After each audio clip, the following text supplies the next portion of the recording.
नमस्कार दोस्तों।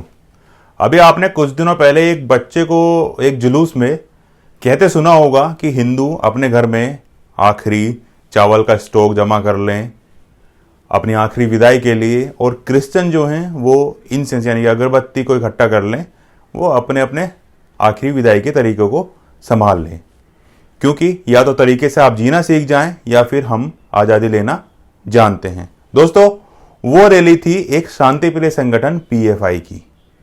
अब जांच एजेंसी जांच तो कर रही है कि बच्चे को ऐसा बोलने के लिए किसने कहा। अभी वहीं सोशल मीडिया पर एक ट्रेंड चला रखा है कि पीएफआई झुकेगा नहीं। वो इसलिए क्योंकि ईडी यानी कि प्रवर्तन निदेशालय, जिसको एनफोर्समेंट डायरेक्टरेट बोलते हैं, उसने पीएफआई के लगभग 9 अकाउंट्स को फ्रीज कर दिया है, जिनमें 50 लाख से ज्यादा पैसा बताया जा रहा है। इसका कारण बताया गया है हवाला, यानी कि इलीगल तरीके से भारत के अंदर पैसे को लाया जाए और उसका इस्तेमाल इलीगली कामों में किया जाए। दोस्तों, ईडी का मानना यह है कि 2008 से अब तक लगभग 60 करोड़ रुपए पीएफआई के नाम पर इकट्ठा किए गए हैं, जिसमें से 30 करोड़ कैश जमा हुआ है, यानी कि पैसे की कोई भी ट्रेल नहीं है। पैसे का हिसाब किताब देखें तो बहुत बड़ा संगठन लग रहा है, काम भी इसके बड़े हैं। बस अगर वो पॉजिटिव वे में होते तो देश आज कहां से कहां पहुंच जाता।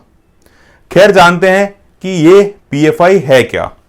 पीएफआई यानी कि पॉपुलर फ्रंट ऑफ इंडिया, जिसका गठन लगभग 2007 को हुआ था। यह संगठन दक्षिण भारत यानी कि साउथ इंडिया में 3 मुस्लिम संगठनों का विलय करके बनाया गया था।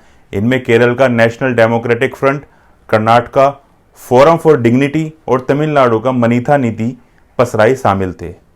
पीएफआई का दावा यह भी है कि वह इस वक्त 23 राज्यों में सक्रिय यानी कि एक्टिवली पार्टिसिपेशन करता है।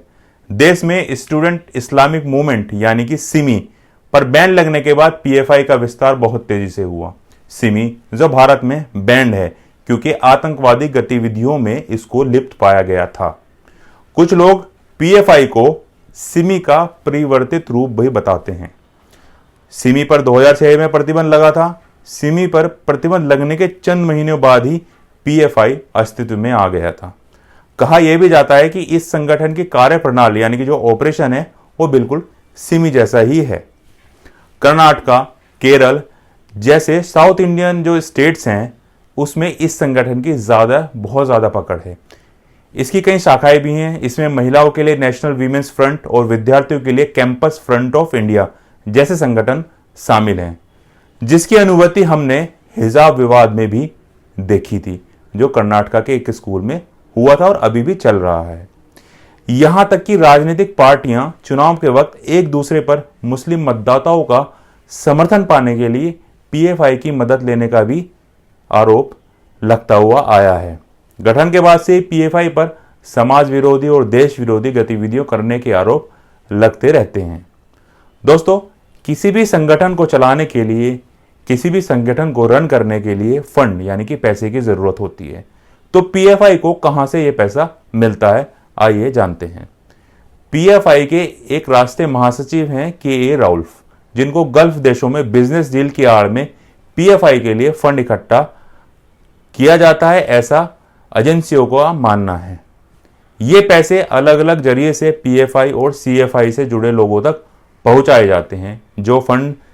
जिस फंड का सीए के खिलाफ होने वाले प्रदर्शन जो दिल्ली में 2020 में हुए थे और उसके बाद जो दंगे हुए थे, उसमें इसका इस्तेमाल, जो इस पैसे का इस्तेमाल होने की बात भी सामने आई थी। अब दोस्तों, हम सब इन सब बातों से यही निर्णय निकाल सकते हैं कि पीएफआई झुकेगा या पीएफआई झुकेगा भी और बंद भी होगा।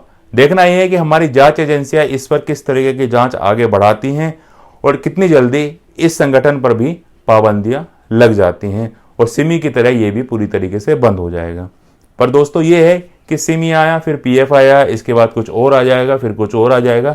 लोगों की सोच जब तक नहीं बदलेगी, ये संगठन धीरे धीरे नए नए रूप में अपने आप को लाते रहेंगे और विस्तार करते रहेंगे।